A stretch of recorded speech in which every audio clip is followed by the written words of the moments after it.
தமிழக ஆளுநர் ரவியின் ஆட்டம் முடிந்தது. தட்டி தூக்கிய ஸ்டாலின். டெல்லிக்கு சென்ற கடிதம். அதிர்ச்சியில் மோடி. சமீப காலமாகவே தமிழக ஆளுநர் RN ரவி அமைதி காத்து வந்த நிலையில் தற்போது மீண்டும் அவரது வாளை திருப்பியிருக்கிறார்.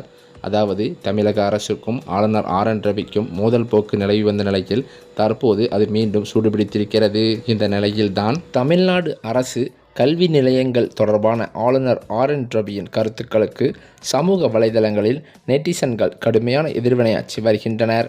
தமிழ்நாடு ஆளுநர் மாளிகையின் அதிகாரப்பூர்வ ட்விட்டர் கணக்கில் நிகழ்ச்சி ஒன்றில் ஆளுநர் RN ரவி பேசியதாக சில கருத்துக்கள் வெளியிடப்பட்டுள்ளது.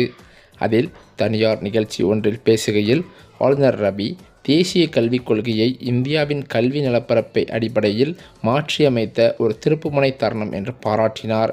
புதுமை கலாச்சாரத்தை வளர்ப்பது, தொழில் முனைவோரை வளர்ப்பது மற்றும் மறைந்திருக்கும் திறனை வெளிப்படுத்துவதன் மூலம் இந்த கொள்கை இந்தியாவை அறிவுசார் சொத்து உருவாக்கியத்தில் ஒரு பெரிய பாய்ச்சலுக்கு தள்ளியுள்ளது மற்றும் தொழில் முனைவோர் திறமை மற்றும் சுற்றுச்சூழல் அமைப்பு மேம்பாட்டில் உலகத் தலைவர்களிடையே நாட்டை நிலைநிறுத்தியுள்ளது. உயர்கல்வியில் உள்ள இரு வேறுபாடு குறித்து ஆளுநர் தீவிர கவலை தெரிவித்திருக்கிறார்.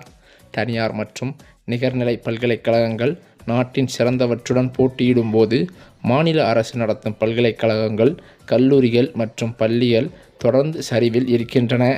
தரத்தில் ஏற்படும் இந்த சரிவு ஏழை மற்றும் ஒடுக்கப்பட்ட இளைஞர்களின் எதிர்காலத்தை கடுமையாக பாதிக்கிறது.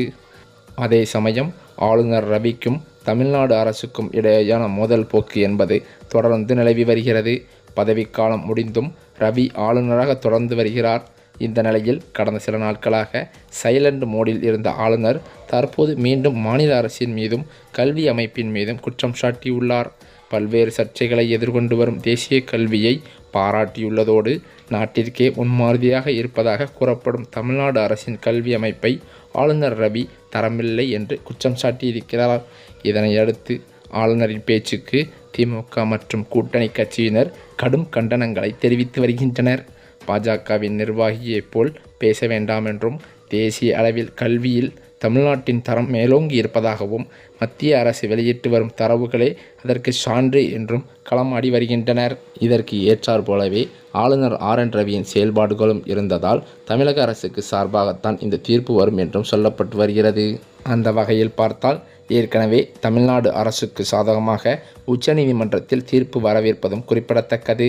ஆனால் ஆளுநர் இந்த கோபத்தில்தான் வேண்டும் என்றே தமிழக அரசு சீண்டும் வகையில் பேசி வருகிறார் என்று தகவல்கள் சொல்கின்றன. இதற்கு உச்சநீதிமன்றம் எச்சரிக்கை விடுத்துள்ள நிலையில் இதன் காரணத்தினால் எப்போது வேண்டுமானாலும் ஆளுநரின் பதவி பறிக்கப்படும் என்ற அச்சத்திலேயே அவர் இருந்து வருவதாகவும் ஒரு தகவல்கள் பரவி வருகிறது. இதன் அடிப்படையில் இன்னும் ஒரு வார காலத்தில் ஆளுநர் பதவி பறிக்கப்பட்டு புதிய ஆளுநர் நியமிக்கப்படலாம் என்றும் டெல்லி வட்டாரங்களும் தெரிவிக்கின்றன.